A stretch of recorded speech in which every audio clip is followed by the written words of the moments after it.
Olá, aqui é o Jefferson Dias, seja bem-vindo a mais um episódio aqui do podcast da Indie Power.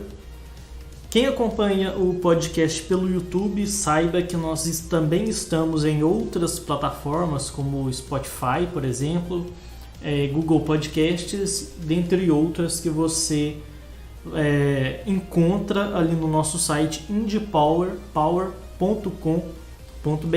Lá você consegue encontrar as plataformas que estamos disponíveis para você poder nos escutar em seu smartphone. E para você que está escutando em outras plataformas, nas plataformas de áudio, saiba que também temos um canal no YouTube com o mesmo nome, que é Indie Power. E lá, além da gente postar os podcasts, também tem tutoriais que são bem interessantes, sempre voltados para desenvolvimento de games. E a gente aborda sobre vários assuntos relacionados a esse universo. Bom, no podcast de hoje eu quero falar sobre um assunto que é muito importante de ser falado, que é o desenvolvimento de games e a pirataria. Porque a pirataria, infelizmente, ela está presente na nossa vida em vários pontos.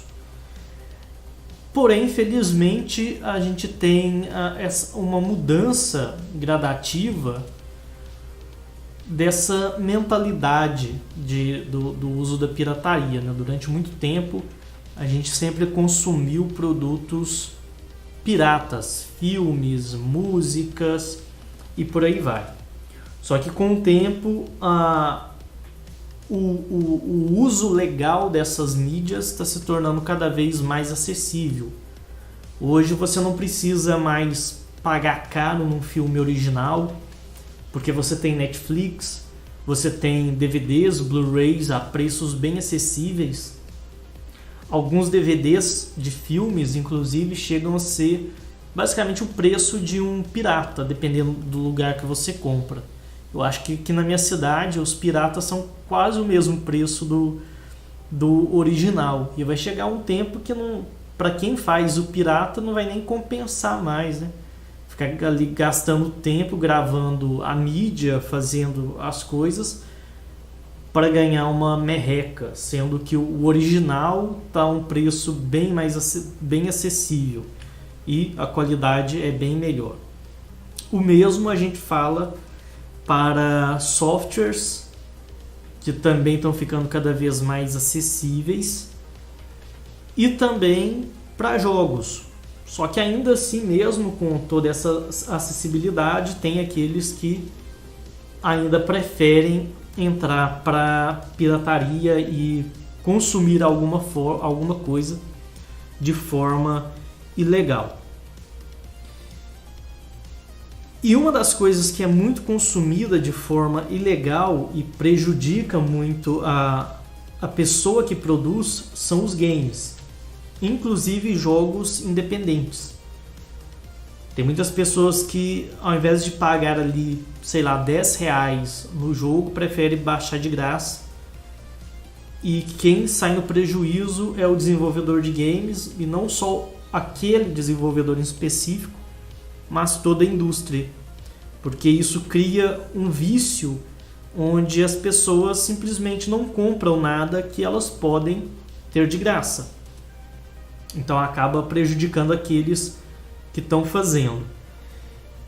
E acredito que todo mundo que escuta o podcast, ou pelo menos a maioria, tem o sonho de criar o próprio jogo e ter um retorno por isso, obviamente. Não quer que o seu jogo seja pirateado. Todo mundo que produz algo quer receber por aquilo que produziu, que cada cópia daquele produto, daquela arte, daquela mídia que ela fez, ela quer receber alguma coisa por aquilo, mesmo que seja pouco, mas ela quer receber, porque teve um trabalho para ser feito. E é incoerente você querer ganhar em algo, você ser contra a pirataria do seu produto e ao mesmo tempo você piratear algum produto, que é o que acontece com muitos desenvolvedores. Às vezes o desenvolvedor pensa, vou fazer um jogo, vou publicar, vou ganhar um dinheiro. Só que ele usa Photoshop pirata, Windows pirata e uma série de outros programas que são pirateados. Então é aquilo, se você não quer que o seu jogo seja pirateado, se você quer receber por aquilo que você se esforçou tanto para fazer, se dedicou tanto, eu acho que também é justo que você olhe para o outro lado, né? Porque se você não quer ser pirateado, então também não pirateie o produto dos outros.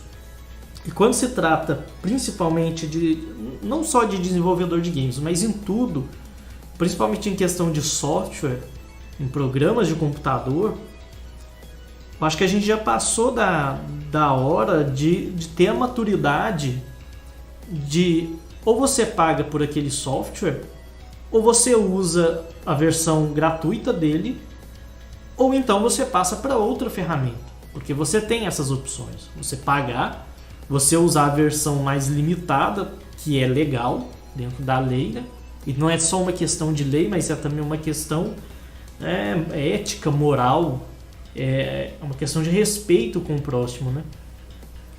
E se você não quer, fica limitado com a versão gratuita, você passa por uma ferramenta que seja gratuita, nativamente gratuita. E hoje, basicamente para tudo, você tem ou uma versão mais em conta ou uma alternativa que seja gratuita. Se você quer, por exemplo, utilizar o pacote Office, que é uma ferramenta paga. Se você quer utilizar o Office, mas não quer pagar por ele, você tem o Google Docs, que tem ali as planilhas, que é muito parecido com o Excel. A única coisa que muda são as funções, né? As fórmulas que saem que são basicamente em inglês. Mas nada que seja difícil você adaptar. A estrutura das funções das planilhas do Google são bem parecidas com a do Excel. Você tem também no próprio Google Docs ferramentas de texto bem parecidas com o Word, assim como ferramenta para poder criar apresentações de slides, que também é muito parecido com o PowerPoint. Não tem todas as funcionalidades, mas está bem próximo. Dá para substituir sem problema nenhum. Com a vantagem de ser na nuvem, você não precisar instalar nada e tal. Então, para Office você tem essa opção que é muito boa. Se você não quer pagar pelo Windows, que é caro, você tem diversas opções de Windows, desde o mais caro para o mais barato, e até mesmo utilizar a própria versão gratuita do Windows, que é mais limitado, porém está ali. Eu mesmo utilizo a versão gratuita, que é aquela que fica aquele texto aqui que pede para ativar o Windows. O ideal seria ativar, né, para poder sair esse texto daqui e tal, mas para mim não me incomoda. Mas pelo menos eu estou dentro do que é o correto, né? Eu não paguei pelo Windows que eu uso, mas também eu não estou usando uma versão pirata. Eu estou utilizando aquilo que a Microsoft me permite utilizar. Tem coisa que eu não consigo utilizar devido a eu não ter a licença, mas aí eu não uso, simplesmente isso. Se eu quisesse usar, eu iria pagar pela ferramenta e não piratear. E embora seja muito comum a piratear o Windows, eu optei por deixar essa mensagem aqui, abrir mão de algumas funcionalidades, porque eu tinha um notebook que eu sempre usei o original nele, o original que veio de fábrica, que é aquele Windows mais básico, e tudo funcionava bem. Até que eu levei para formatar o computador, e o cara que formatou, que é até amigo meu, ele colocou o Windows pirata. A partir daí ficou horrível. O computador, o desempenho dele piorou muito, principalmente o desempenho gráfico. Ia gravar vídeo de videoaula, essas coisas do tipo, não funcionava bem, ficava travando. A própria mesa digitalizadora às vezes travava, ou seja, ficou muito ruim. Então, porque eu não sou especialista nessa área, mas dizem que você, na verdade, sempre que você craqueia um software, você corre risco de alguma coisa, né? Porque é uma coisa ilegal que vai burlar o funcionamento e vai prejudicar. É igual colocar a tal da gasolina batizada no seu carro ou na sua moto. Vai prejudicar alguma coisa. Não vai ser 100% bom. Até porque é algo que não foi feito para aquilo, né? Então, para sistema operacional você tem opção, você tem o Ubuntu, né, Linux e tal. Se você quiser utilizar um programa para gráficos, por exemplo, ao invés de você pagar caro no Photoshop ou utilizar a versão pirata do Photoshop, você tem o Krita. Eu mesmo utilizei o Photoshop durante muitos e muitos anos. Desde que eu comecei com essa parte de produção gráfica digital, tem muito tempo, eu utilizo o Photoshop. E há algum tempo, talvez tem mais de um ano talvez, que eu já utilizo o Krita. E eu vou te falar a verdade, eu não sinto nem um pouco de saudade do Photoshop. Não sinto falta nenhuma de usar o Photoshop. O Krita conseguiu resolver todos os problemas. Tudo que eu fazia com o Photoshop eu faço com o Krita e faço mais. Porque o Photoshop, a ferramenta nativa dele de animação é terrível, é horrível de ruim. A do Krita é uma maravilha. Você tem a timeline, você tem tudo direitinho ali, então é muito melhor a ferramenta de animação do Krita do que a do Photoshop.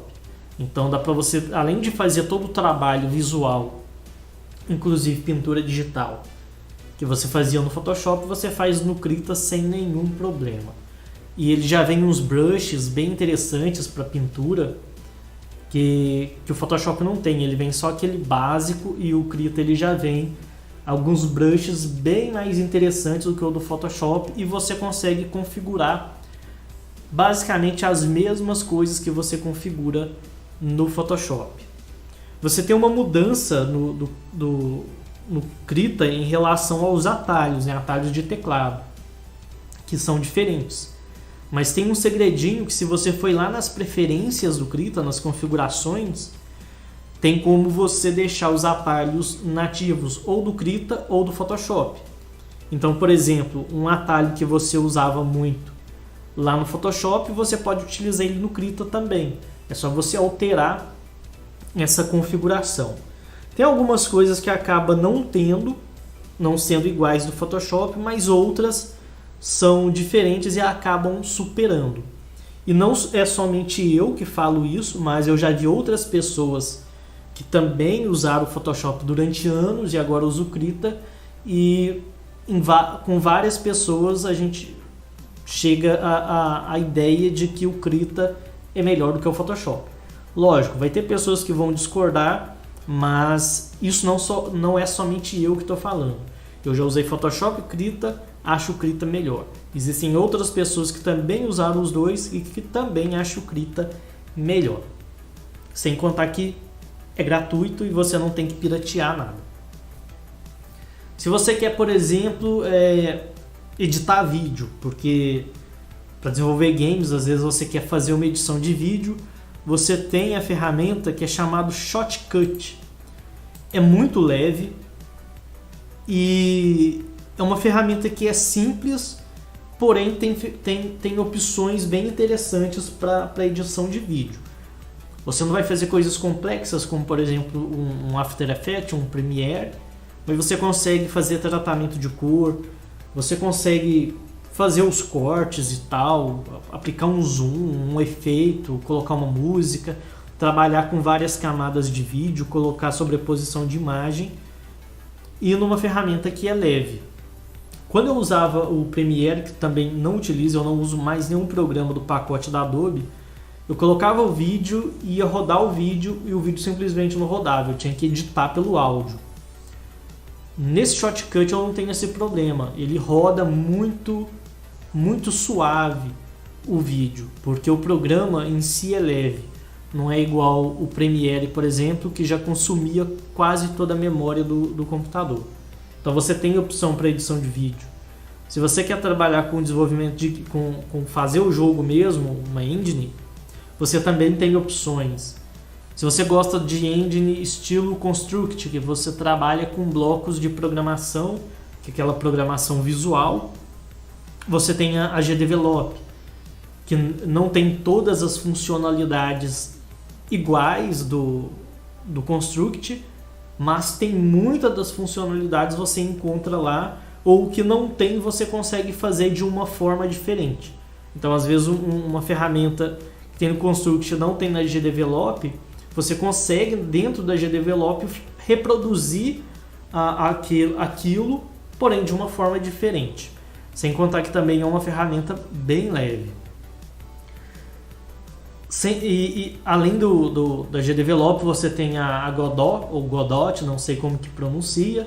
Você tem a própria Unity e a Unreal, que são gratuitas até certo momento, e depois você tem que pagar, caso o seu jogo render uma grana. Mas você tem opção de engines que seja gratuita. Para produção de áudio, você também tem muitas ferramentas. Tem o Audacity, que serve para você gravar coisas, editar o áudio, cortar um pedaço, que é um programa bem simples, fácil de usar. Eu acho que em 1 hora você aprende basicamente quase tudo, pelo menos o básico para você utilizar. Além do Audacity, o Audacity é mais para gravação mesmo, ele não serve tanto para produção de música, porque nele você não tem ferramentas de, por exemplo, instrumentos virtuais ou coisas do tipo, como gerar batidas de bateria, não tem essas ferramentas. É mais para gravação mesmo. Caso você tiver os instrumentos, você coloca um microfone, pluga no computador e grava. Mas caso você queira alguma ferramenta para você produzir o som mesmo, criar ali uma trilha com violino, piano e tal, você pode utilizar o LMMS. É um programa que eu já mostrei aqui mostrei lá no canal Indie Power, nosso canal no YouTube. É uma ferramenta muito boa, que é gratuita. E além desse LMMS, que é bem parecido com o Fruit Loops, que é um programa muito utilizado com produção musical, existem outros também. Tem 2 outros programas que eu até cheguei a me cadastrar no site, mas eu ainda não baixei eles, porque eu não tive o tempo para poder fazer isso e para poder mexer no programa. Que também tem bastante funcionalidade e te permite produzir as músicas dentro dele. O problema que eu achei do LMMS é que você consegue produzir as músicas com os instrumentos virtuais, porém ele não tem uma ferramenta nativa de gravação pela entrada. Tipo, se eu quiser ligar minha guitarra e quiser gravar uma trilha, fazer uma base de bateria, fazer uma base de teclado e colocar fazendo ali nos instrumentos virtuais, depois vir com uma gravação ou de um violão, de uma guitarra por cima, eu tenho que gravar num software separado e jogar ali para dentro, o que acaba sendo ruim, porque às vezes você quer ouvir somente e gravando enquanto você escuta a faixa, e não quer ter que gravar numa ferramenta externa para depois jogar aquele áudio ali para você ter a faixa da guitarra. Tem alguns outros programas que são gratuitos que permitem isso, você tanto gravar o áudio de um instrumento mesmo que você toca, quanto utilizar instrumentos virtuais dentro do programa. Eu não lembro o nome, mas existem programas gratuitos para isso. E também, obviamente, existem para outras finalidades, caso você queira, por exemplo, trabalhar com imagem vetorial, fazer banners, parte de design gráfico, você com certeza acha softwares gratuitos. Então não tem por que você craquear um programa para poder utilizar, porque existem opções. Se você não tem dinheiro para pagar por uma ferramenta, não use, passe para outra. Você não é obrigado a usar aquela ferramenta. Existem opções no mercado. Eu esqueci de falar até da questão do 3D, que o 3D tem o Blender, que é uma ferramenta excelente, e a nova versão do Blender, ela tá ainda mais incrível. Eu não cheguei a usar, quero baixar ainda para poder utilizar a nova versão, que está em beta, eu acho que está em beta ainda, e que provavelmente em 2019 mesmo seja lançada a versão completa, né? A versão oficial, sem ser a versão beta. E pelo que eu vi do pessoal que faz alguns trabalhos mais avançados com o Blender, ele consegue inclusive substituir sem problema nenhum o ZBrush. É lógico que eu acredito que o ZBrush tem algumas funcionalidades que sejam mais avançadas para escultura digital, mas eu acho que não vai demorar muito para o Blender conseguir suprir todas as necessidades de um usuário de ZBrush, não. A mesma coisa para outras ferramentas, porque pelo pouco que eu vi de trabalhos do pessoal, pessoas que eu tenho aqui no Facebook, vídeos que eu vi no YouTube, dá para fazer muita coisa bacana que fica ali, deixa o Blender bem pareado com esses outros programas mais avançados. Então, opção tem. Talvez a forma de fazer seja diferente, né? Então, por exemplo, às vezes no ZBrush você tem uma ferramenta que faz tal coisa. No ZBrush não tem, mas você consegue fazer a mesma coisa através de outra ferramenta. Porque o problema que o pessoal tem de migrar Photoshop para o Krita, ou sei lá, Construct, ou outra ferramenta para GDevelop, é que elas querem que o mesmo botão que tenha numa ferramenta tenha no outro, a mesma funcionalidade de um tenha no outro, e não é bem assim, porque a estrutura do programa é diferente, né? A arquitetura do programa é diferente, e eu acho que nem seria legal fazer o programa 100% igual, né? Porque aí seria uma cópia também, né, do programa.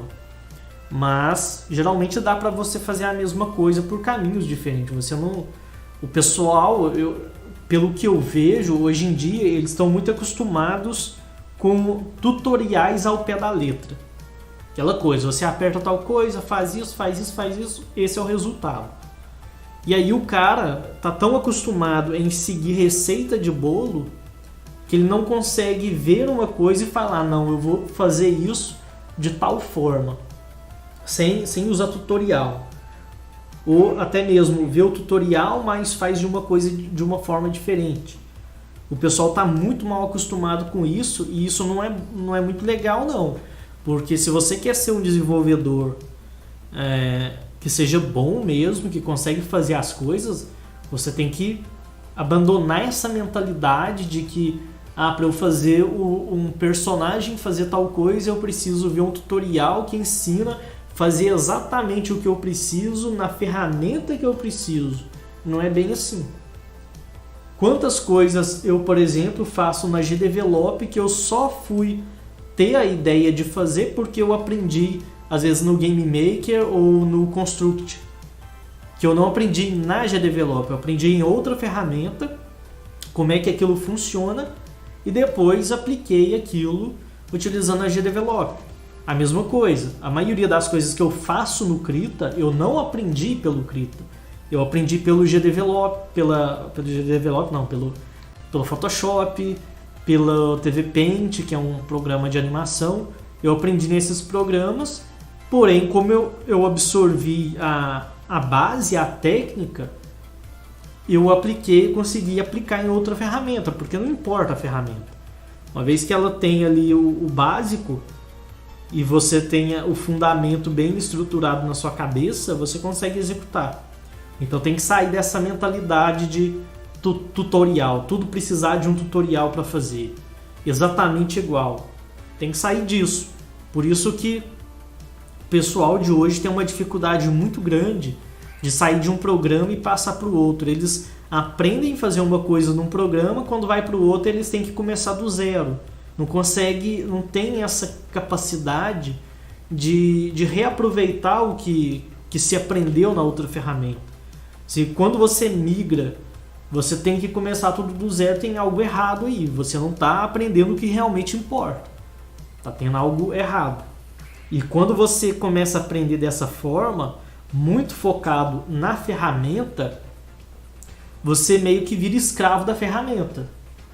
Porque às vezes você é muito bom no Photoshop, mas imagina que daqui a alguns anos a Adobe resolva mudar o formato do Photoshop ou tire o Photoshop.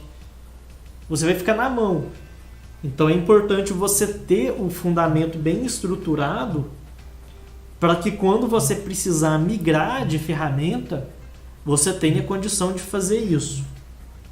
E não fique escravo de um software específico, porque isso seria muito ruim. Por isso que para o pessoal que programa games, o pessoal sempre bate na tecla de aprimorar muito a lógica de programação, porque linguagens de programação surgem, linguagens de programação ficam obsoletas e somem. Quantas linguagens já surgiram e se foram? Agora, se você desenvolve o seu lado de lógica de programação, o que você aprende numa linguagem, quando você for aprender outra linguagem de programação, é muito mais fácil. Você já tem basicamente uns 60% do caminho andado. Porque o que você vai fazer é uma tradução, basicamente. É um sistema, um algoritmo que você programou numa linguagem, você vai fazer a mesma coisa, o mesmo algoritmo, porém utilizando palavras de termos de programação, comandos diferentes, mas é a mesma coisa. O mesmo para o cara que sai do Construct e vai para GDevelop, ou sai do Construct e vai para Unity ou outra ferramenta que utiliza a programação por script, porque ajuda também. Não quer dizer que o cara que aprende Construct, programar pelo Construct, quando ele vai para o script, ele não sabe nada, ele vai começar do zero. Pelo contrário, ele já vai começar com uma experiência boa. Eu comecei essa parte de games, a fazer jogos mesmo, no Game Maker, através de códigos. Depois de scripts, né? Depois eu saí do Game Maker, passei a utilizar o Construct. Quando eu voltei para o Game Maker, foi muito mais fácil do que ali no início. Por que isso aconteceu? Porque eu desenvolvi a parte de lógica de programação. Porque eu estava tão preso nas dificuldades e nos desafios da parte do script que eu não tive tempo de aprimorar a lógica de programação aplicada para games. Quando eu passei para o Construct, eu não tinha que resolver ponto e vírgula, colchetes, parênteses, chaves, coisas do tipo. Então eu tinha mais tempo para poder aprimorar a parte de lógica de programação. Depois, quando eu voltei a utilizar o Game Maker, foi muito mais fácil. Eu tive que reaprender, obviamente, relembrar como é que escrevia, como que era a estrutura era fácil. Eu nunca perdi isso da minha memória, como que era a estrutura das condições e tal. Mas a parte dos códigos mesmo eu tive que relembrar. Mas aí para poder criar as estruturas para o game, as mecânicas, foi muito mais fácil, porque eu já tinha a lógica fresca na minha cabeça.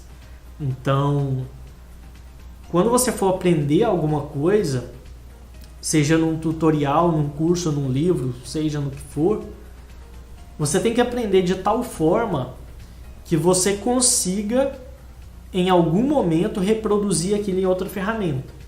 Suponha que você vai ver um tutorial de Construct. Quando você estiver fazendo aquele tutorial do Construct, vai pensando em como você aplicaria aquilo em uma outra ferramenta. Você não precisa ter um alvo específico. Como que eu resolveria isso em Unity ou no Game Maker? Pensa só como que você iria transmitir aquela ideia utilizando uma outra ferramenta que você ainda não sabe qual. Porque se você fizer isso e precisar migrar de ferramenta, vai ser muito mais fácil. Porque você já tem ali o esquema todo estruturado e é só colocar em prática. É igual você ter uma ideia e você de uma frase, você tem a frase na cabeça e você escreve ela. É a mesma coisa, você ter a ideia e você executar aquela ideia. Então é importante isso. Acabou que o podcast entrou para outros caminhos, né, do assunto, mas é isso mesmo. Eu acho que a ideia do podcast é meio que essa, começar com um assunto e abordando outros sem ter esse rigor de ficar preso. Mas voltando aqui um pouco para essa questão da pirataria, o pessoal que está estudando, que está começando, eles sempre têm aquela ideia de que eu vou usar o programa pirata, mas é só para aprender. Para aprender não tem problema. O que tem? Estou só aprendendo, não estou usando para uso comercial. Só que não é bem assim. Tanto é que não é assim que a maioria dos softwares você tem a versão profissional e você tem a versão de estudante. Se existe do software aquela versão de estudante, quer dizer que se você for um estudante, estiver aprendendo a ferramenta, você também tem que pagar a licença. Não é porque você está aprendendo a utilizar que você não precisa pagar pela ferramenta. Porque existe a versão de estudante justamente para isso. Para você, enquanto estudante, pagar a licença. Então não existe, não cai nessa ideia de que eu estou aprendendo, então vou utilizar a versão gratuita. Tá, beleza. Você está aprendendo, ou melhor, vou usar a versão pirata para poder aprender. Beleza. E quando que você vai migrar então para a versão paga? Você vai usar a versão craqueada, aí depois quando você começar a ganhar dinheiro, você vai pagar pela licença paga? Porque o que eu vejo não é isso que acontece. Eu vejo muita gente com aquela ideia, vou usar a versão craqueada para poder aprender. Aí o cara começa a trabalhar em qualquer coisa ali, utilizando uma ferramenta, continua com a versão pirateada, com a versão craqueada. Nunca que ele muda. Então, esse negócio de vou usar a versão gratuita só para tal coisa, isso é conversa fiada, para a gente ser mais direto ao ponto. Não existe isso não. Primeiro que as ferramentas têm a versão de estudante justamente para caso você não seja um profissional, você ter uma versão mais barata para você utilizar enquanto estudante.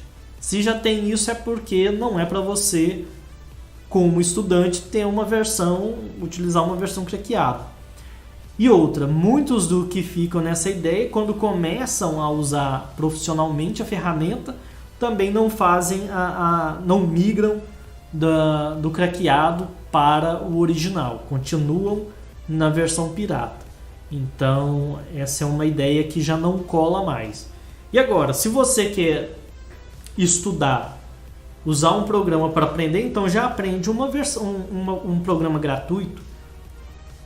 Porque aí quando você começar a utilizar profissionalmente, você continua no gratuito. Você não tem que migrar do pirata para o original para poder trabalhar.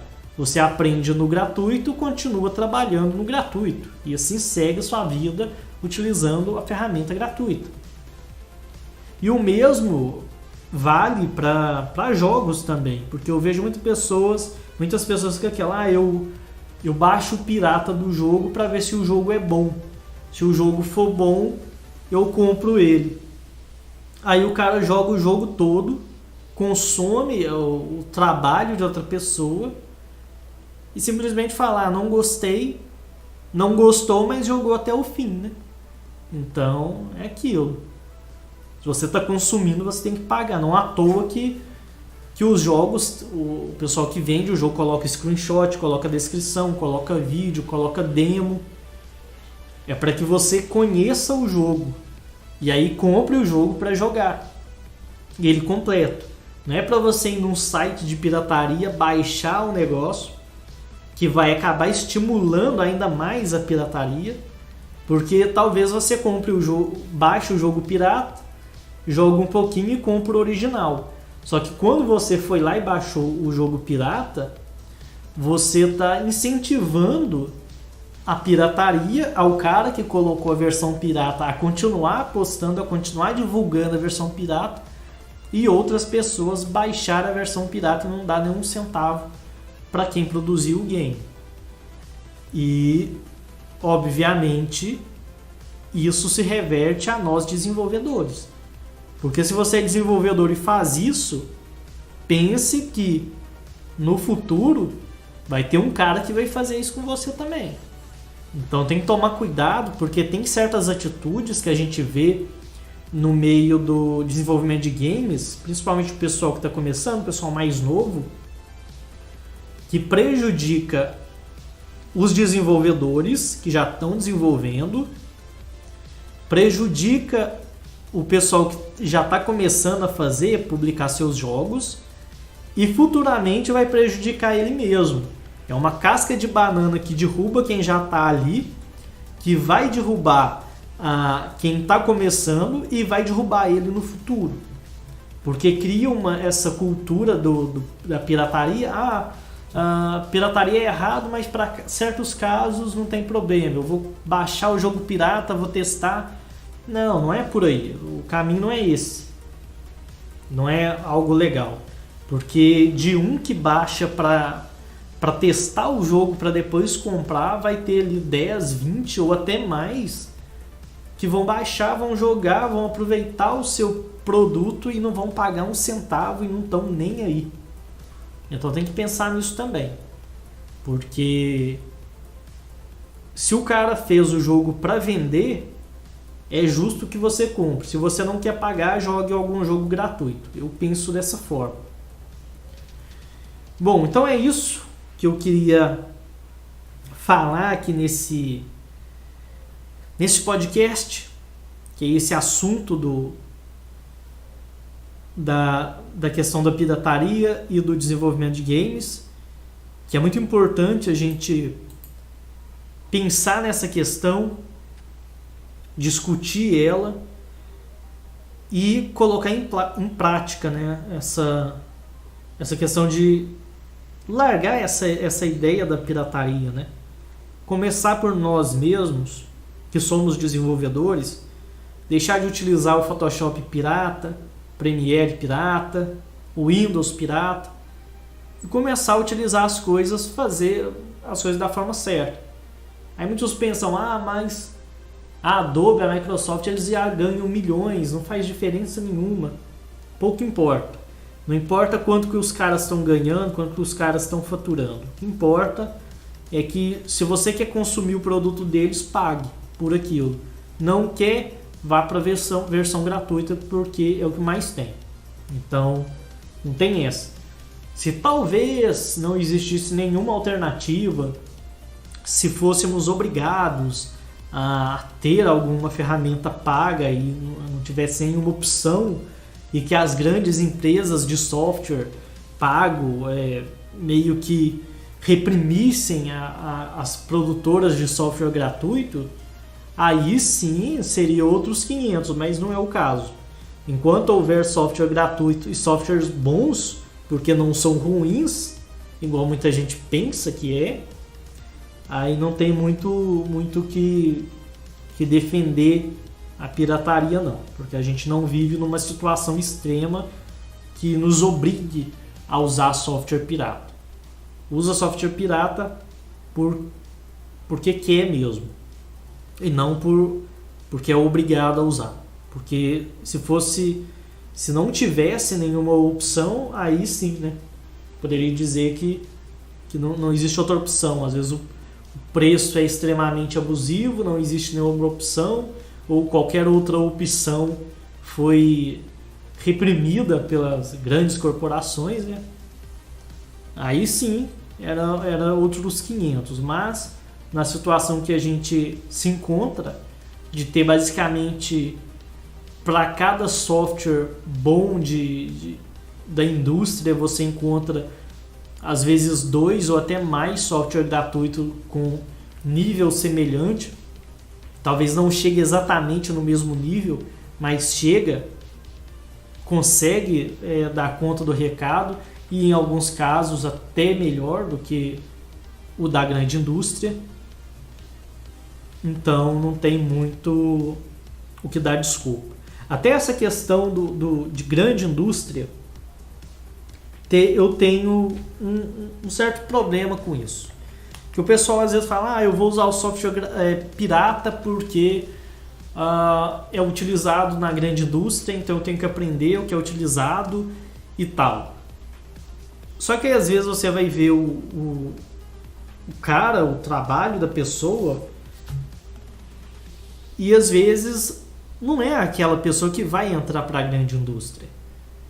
Às vezes o cara quer aprender lá a usar os melhores programas de produção de assets para games, que são caríssimos, aí ele usa a versão craqueada porque é a ferramenta que é utilizada na grande indústria. Só que se você nunca vai trabalhar na grande indústria, para que você está se enganando desse jeito? E mesmo que se você vá trabalhar na grande indústria, ainda assim não tem aquela questão da versão de estudante que não justifica você usar uma ferramenta paga. Bom, então é isso que eu queria falar. E se você gostou desse podcast, nos prestigie com o seu like ou sua estrelinha, seja lá o que for, coração, não sei como que vai ser pela plataforma que você está escutando. Se inscreva ou nos siga aí pela sua plataforma preferida para acompanhar o podcast. Conheça o nosso canal no YouTube, Indie Power. Você acessa lá no YouTube, digita Indie Power, você vai encontrar o nosso canal no YouTube. Então siga a gente por lá também. E acesse o nosso site indiepower.com.br, porque lá você encontra outras edições do podcast, você encontra vídeos, você encontra a nossa revista Indie Power, porque nós também temos uma revista digital especializada em desenvolvimento de games. E essa revista pretende voltar, porque tem muito tempo, tem mais de um ano que eu não publico nenhuma edição, mas estamos trabalhando para que a revista volte. Estamos trabalhando aí vendo com outras pessoas para ajudar na produção da revista, e provavelmente essas novas edições serão edições gratuitas, porque as primeiras eram pagas, porque na época era impossível fazer de forma totalmente gratuita, agora dá para fazer. Por uma questão financeira, é possível oferecer as próximas edições de forma gratuita. Então provavelmente ela vai voltar com a mesma qualidade, com a mesma essência, trazendo informação sobre desenvolvimento de games, que é uma revista interessante para você colecionar, você baixar as edições, ter aí no seu computador, no seu tablet, smartphone, seja no que for. E a vantagem é que dessa vez as próximas serão gratuitas. Então acesse o nosso site para você ficar por dentro de todas essas novidades. Então é isso, e nos vemos no próximo episódio aqui do podcast, ou então para quem acompanha a gente no canal, nos vemos no próximo vídeo lá no nosso canal no YouTube. E você também encontra cursos lá no nosso site, esqueci de falar. Tem um curso muito bom, e eu tô falando que é bom não é porque fui eu que fiz, não, é bom porque o pessoal fala que é bom, né? Se o pessoal fala que é bom, quem sou eu para dizer que não é? Que é o curso Game Art 2D, onde eu ensino a fazer arte para jogos 2D. É um curso bem amplo, bem completo. O pessoal às vezes fala, o curso é caro. Eu não acho que é caro. Eu acho que pelo tanto de conteúdo que é abordado, eu acho que está mais do que barato. Você vai fazer um curso na Udemy, e eu não tenho nada contra a Udemy, eu gosto da Udemy, faço cursos lá, tenho meus próprios cursos na Udemy, então não sou contra, gosto bastante da plataforma. Porém, os cursos da Udemy são cursos reduzidos, são cursos a maioria lá é no máximo 5 horas. Então são cursos pequenos. Então, se você colocar na balança curso da Udemy de 5 horas por 30, 40 reais, o curso da IndyPower, que tem mais de 60 horas, eu acho que talvez seja até mais de 70 horas, eu não contabilizei tudo, por um preço X que vai estar lá, você colocar na balança, você vê que sai ali talvez até um pouco mais barato do que você comprar um monte de curso na Udemy. Então, tem essa questão, né? Pensar também, às vezes o barato no longo prazo acaba saindo caro e o que parece ser caro pelo conteúdo acaba saindo mais barato. Bom, então é isso aí. Nos vemos então na próxima, seja lá qual plataforma você nos acompanhar. E até mais!